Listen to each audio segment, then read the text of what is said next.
하나님을 믿는 것이 행복입니다. 시작. 우리 계속 행복 시리즈를 나누고 있는데요. 하나님과 동행하고 또 하나님과 함께하고 하나님 말씀에 순종하고 또 그 하나님을 신뢰하는 그 모든 것이 행복이다라는 것을 함께 나누었습니다. 그래서 잘 듣는 것이 얼마나 중요한지 몰라요. 제가 이렇게 새벽 예배 때도 한번 나눴었는데 잘 안 들으면 어떤 상황이 생기냐면 이런 상황이 생기는 거예요. 한 부부가 결혼을 했어요. 결혼해서 잘 살고 있다가 어느 순간 이 남편에게 장애가 있다는 얘기를 들었습니다. 이 두 눈 중에 한 눈이 안 보이는 거예요. 한 눈이 안 보여서 어떻게 이렇게 당신이 지금까지 나를 속일 수가 있냐고 이 아내가 열이 받은 거예요. 그래서 열받아서 남편한테 그러고 있는데 이 남편이 그랬대요. 여보, 내가 결혼하기 전부터 연애 때부터 지금까지 당신에게 끊임없이 얘기하지 않냐고. 내가 한눈에 반했다고. 한눈에 반했다고. 한눈에 반했다고. 끊임없이 얘기했다고 얘기합니다. 잘 듣는 것이 얼마나 중요한지 몰라요. 우리가 이게 하나님 말씀을 우리가 함께 상고하고 있을 그때에도 우리의 마음이 다른 것에 있지 않고 하나님 말씀에 집중해서 짧은 시간에 하나님께서 내게 주신 레마의 말씀 붙들고 날마다 행복한 복된 믿음의 삶을 살아가는 은평대 모든 믿음의 식구들이 되시기를 예수님의 간절히 축원합니다. 오늘 함께 살펴본 말씀이 시편 1편 1절부터 3절인데요. 시편 1편 1절을 우리 같이 한번 보도록 하겠습니다. 시작. 복 있는 사람은 악인의 길을 쫓지 아니하며 죄인의 길에 서지 아니하며 오만한 자의 자리에 앉지 아니하고. 끊임없이 이 군대에 같은 단어가 반복되어지고 있습니다. 반복된다는 건 중요한 거거든요. 아니하고 아니하며 아니하고 아니하며 아니하고. 뭘 아니한다는 거예요? 악인의 길을 쫓지 않고 죄인의 길에 서지 않고 오만한 자의 자리에 앉지 아니하고. 이 모든 것을 딱 통합하면 세상이 원하는 방식으로 살아가지 않는다라는 것으로 정의를 할 수 있습니다. 세상의 방식이 뭐예요? 나만 잘 되면 되고 다른 사람이 어떻게 되든지 간에 나만 성공하면 되고, 그래서 다른 사람 다 짓밟고 이렇게 올라가서 내가 성공했다 얘기하면 잘했다고 얘기하는 게 세상의 기준 아닙니까? 그런데 그렇지 않다는 거예요. 이 악인의 꾀, 이 악인이 추구하는 것, 악인이 충고하는 것, 악인이 조언을 구하는 것, 악인이 원하는 목적대로 살아가는 이 목적을 똑같이 우리가 살아가지 말 것을 말씀하고 있습니다. 도덕적인 면에서도 마찬가지죠. 오늘 은평대 왜 가냐고. 은평대 가지 말고 나하고 같이 술 마시러 가자. 나하고 같이 골프 치러 가자. 은평대 왜 가냐고. 이 좋은 화창한 날씨에 이 조언을 들으면 어떻게 해야 됩니까? 생각해보니까 그런 것 같다. 그래서 따라가는 게 아니고 뭐예요? 따라가지 않는다는 거죠. 죄인의 길에 서지 않는 거죠. 행동하는 면에서 누군가 이렇게 부정직하게 돈을 이렇게 모으는 그런 모습 보면서 우리가 그걸 따라가지 않는다는 거죠. 오만한 자의 자리, 거만한 사람 자리에 앉지 않는 거죠. 예를 들면 이런 거죠. 하나님 말씀을 같이 나누는 가운데서도 한번 전해보시라고 내가 한번 들어보겠다고 이런 태도가 아니라는 거예요. 이 거만한, 이 오만한 하나님 앞에서 겸비하고 겸손한 자의 모습이 아니라 교만한 자의 모습을 살아가고 있는 모습이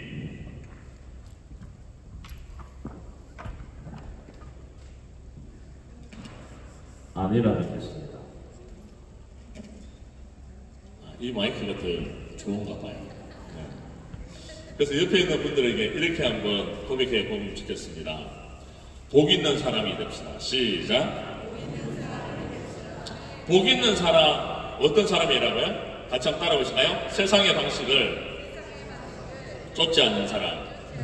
그렇습니다. 세상의 방식과 세상의 이 가치관을 따라서 살아가지 않는 사람이 바로 복 있는 사람이라는 거예요.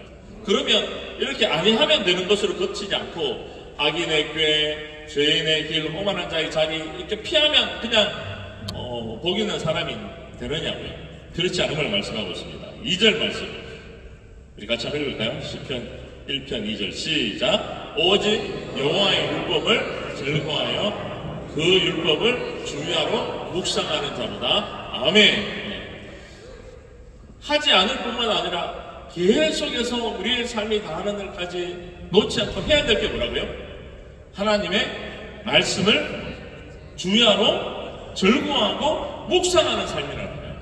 하나님 말씀 따라서 살아가려고 몸부림치는 삶이라는 거죠. 하나님 말씀을 기억하고 그 말씀을 이 메디테이션이라고 그러죠. 계속 소가 되새김질하듯이 계속해서 그 말씀을 되새기고 마음에 새기고 그 말씀을 쫓아가려고 몸부림치는 삶을 살아가는 그 삶이 행복한 삶이라고 말씀을 하고 있습니다. 제가 은혜교회에서 들어와서 사역한 지가 이제 7년 정도 돼가는 것 같아요.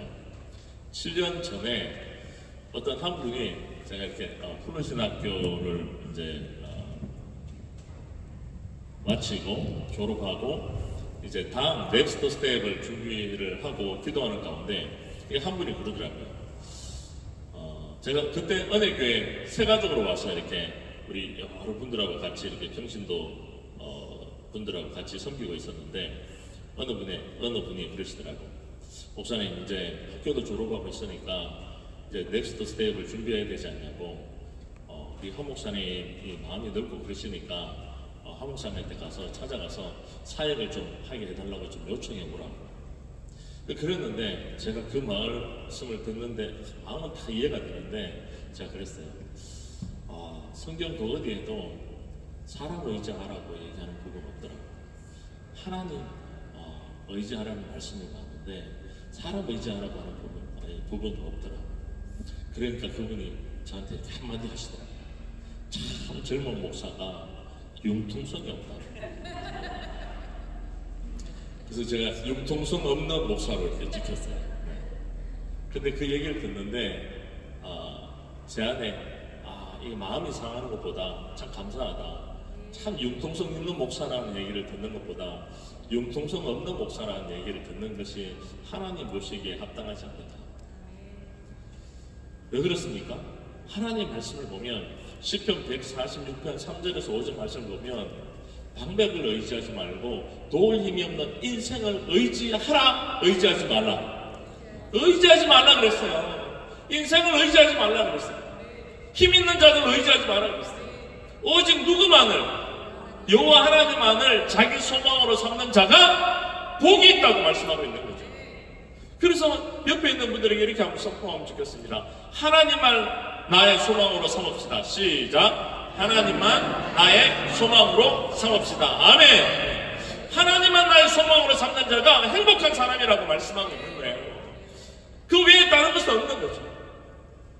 하나님 말씀을 따라서 하나님을 의지하고 그 하나님이 이끄시는 대로 시편 119편 105절에도 뭐라고 말씀하고 있습니까? 주의 말씀은 내 발의 등이요 내 길의 빛이니라 말씀하고 있습니다. 하나님 말씀이 나의 완전한 가이드가 되고 인도자가 되심을 말씀을 하고 있습니다.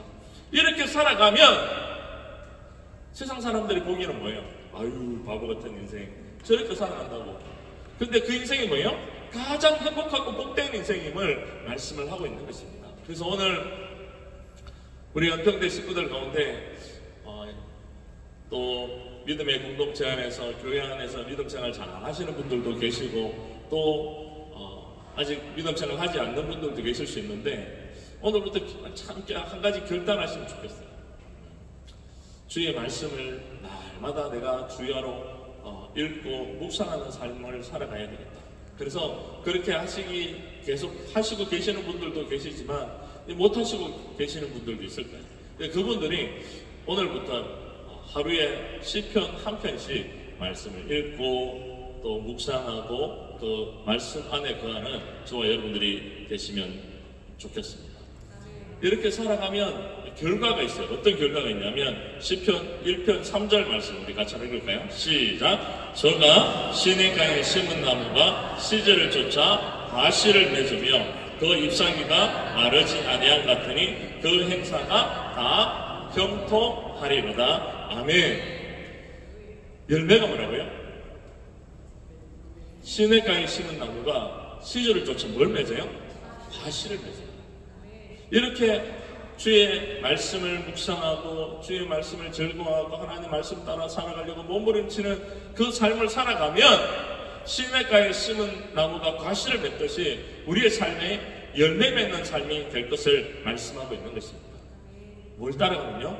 하나님의 말씀 따라가면, 하나님 말씀을 사모하고 그 말씀을 즐거워하고 그 말씀 따라가면 열매 맺는 삶을 살아간다는 것을 말씀하고 있는 거예요. 제가 신대원 입시를 준비하면서 신대원 입시 가운데 성경 테스트, 성경 시험을 보는 것이 있어요. 워낙 광범위한데 워낙 어렵게 나오니까. 그런데 그 성경 테스트를 이렇게 준비를 하면서 테스트의 목적이 아니라 말씀 한 구절 한 구절을 읽는데요. 주옥 같은 말씀이라는 것이 정말 이렇게 마음에 새겨지더라고요. 이 진리의 말씀을 이걸 어떻게 못 믿냐고. 이 말씀을 이렇게 참 자세하게 이렇게 말씀을 하고 있는데 이 말씀 모르고 어떻게 살아가냐고. 그러면서요 정말 얼마나 행복했는지 모르겠어요. 그러니까 여러분의 삶도 그랬으면 좋겠어요. 그래서 말씀을 따라가면 과실을 맺고 열매를 맺을 뿐만 아니라 그 이후에 하반절 말씀 한번 보실까요? 그 행사가부터 같이 한번 읽어볼까요? 시작! 그 행사가 다 뭐 하더라? 형통하네. 하나님 말씀 붙들고 나아가면 막힌 것 같은데 하나님 말씀 붙들고 나아가면 그 삶이 열리는 역사가 일어날 줄 믿습니다. 그 삶이 석세스풀하고 그 삶이 빅토리, 승리하는 삶을 살아가는 한 분 한 분이 되실 줄 믿습니다. 그래서 우리 은평대 모든 믿음의 식구들은 세상의 방식을 쫓아가는 애들이 아니라 도울 힘이 없는 인생을 의지하는 애들이 아니라 하나님 말씀을 묵상하고 그 말씀 붙들고 하나님 말씀을 철저하게 의지하고 하나님을 나의 소망으로 삼는 복된 인생, 행복한 인생 살아가는 저와 우리 모든 믿음의 식구들이 되시기를 예수의 이름으로 간절히 축원합니다. 우리 한 번 더 옆에 있는 분들에게 이렇게 고백하면 좋겠어요. 말씀을 따라 살아갑시다. 시작. 아멘. 네. 우리 찬양을 한번 찬양하면 좋겠어요. 그래서 우리 참 이렇게 눈물 날 일 많지만 기도할 수 있고 억울한 일 많으나 주를 위해 참고 비록 짧은 작은 삶 주 뜻대로 사는 것 이것이 나의 삶의 행복이라고. 주님 뜻대로 살아가는 것이 행복임을 찬양하고 있는데요. 주님 뜻대로 살아가는 게 뭡니까? 말씀 따라 사는 거예요. 말씀과 동행하는 삶, 하나님 말씀을 묵상하고 그 말씀을 이끄시는 대로 쫓아가려고 하는 그 삶을 살아가는 것이 가장 복된 삶임을 말씀하고 있습니다. 우리 같이 한번 이 찬양을 한번 찬양하면 좋겠어요. 눈물 날 일 많지만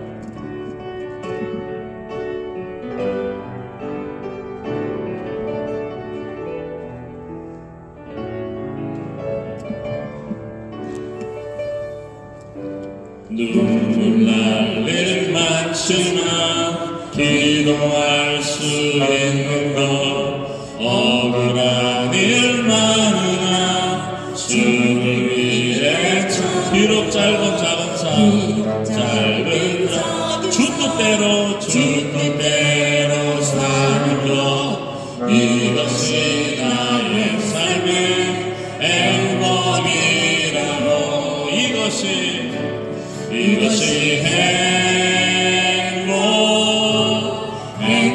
행복이라고 세상은 알 수 없는 하나님 선물 이것이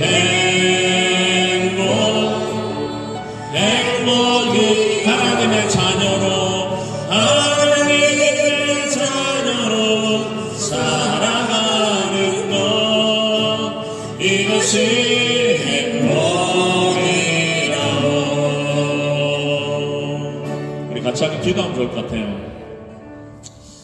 우리의 삶이 한치 앞을 내다볼 수 없는 안개와 같은 인생을 살아가는 것이 우리의 인생이고 눈물 날 일 많은 인생이 우리의 인생인데 또 때로는 하나님을 의지하고 살아가는 것이 무겁게 다가올 때도 있고 세상 사람들이 보기에는 참 어리석은 모습이 될 수도 있지만 그러나 그 삶이 가장 복된 삶임을 기억하고 하나님을 의지하고 하나님 말씀 붙들고 하나님 말씀 안에서 믿음의 삶을 살아갈 때 열매 맺고 형통한 삶을 살아가는 놀라운 삶을 살아가는 것이 바로 믿음의 삶이고 행복한 삶임을 말씀하고 있는데, 그 삶을 걸어가는 이들이 바로 우리 영평대 식구들이 되어질 수 있도록 세상의 방식 쫓아가고 도움이 없는 인생을 의지하지 않고 하나님만 적자게 의지하고 신뢰하며 살아가는 우리 믿음의 식구들 되어질 수 있도록 우리 주의 이름을 선언으로 함께 기도합니다. 주여!